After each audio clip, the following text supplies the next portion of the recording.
When someone suffering from a psychological ailment interacts with a therapist with the goal of relieving that ailment, therapy happens.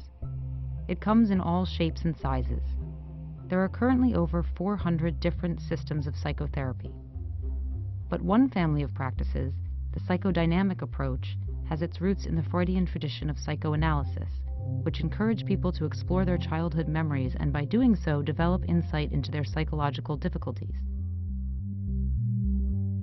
Psychodynamic is a broad term, and it includes things like psychoanalysis and a whole variety of different offshoots that have developed over the last century. The hallmarks of psychoanalysis are several techniques used by the analyst to help their client develop insight into their problems. These include free association, dream analysis,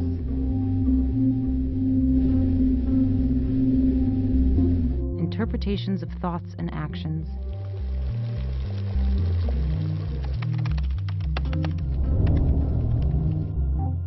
and analysis of resistance to psychological treatment. What happens in therapy, the reason why psychodynamic therapy would help them, is because the therapist, in a sense, is exploring the architecture of that unconscious. And they're trying to figure out what sorts of things have happened during the person's development, what's stored in networks of implicit memory that are resulting in symptomatology.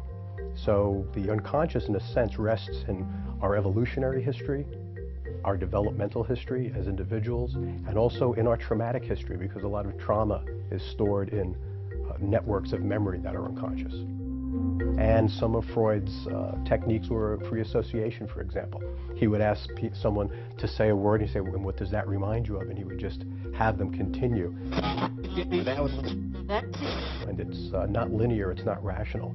It's associative. It's this more of like a network or a spider web of associations as opposed to a linear track based on language.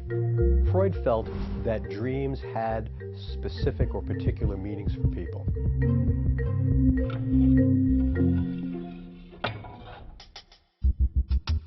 There are several distinctive features of Freud's version of therapy.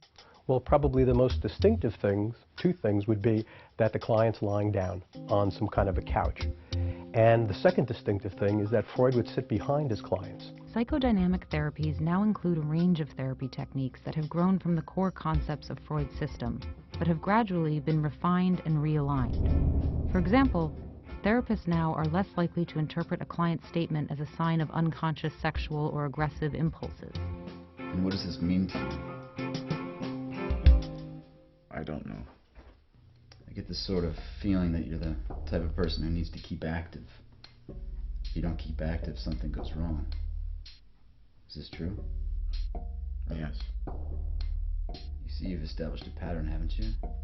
Around the middle of the 20th century, there was a gathering sentiment among therapists that the psychodynamic approach at times holds an overly negative view of the human condition. Humanistic therapies came to be based on the idea that human nature is generally positive and that each of us has a deep desire to strive for personal improvement.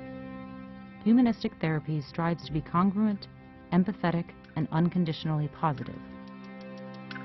Well, humanistic therapy has a different starting point.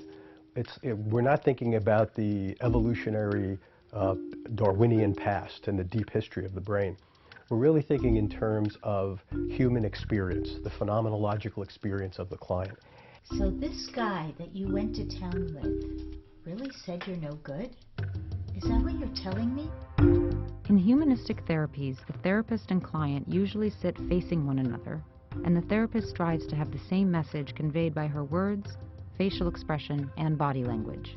And what does he think of you? He thinks you're no good. And that really knocked you for a loop. You tell yourself you don't care. Some part of you does care because some part of you is upset by it. People need to have meaning in their lives, or their lives have to have a meaning. And so this whole search for meaning, I think, is sort of key with humanistic therapy.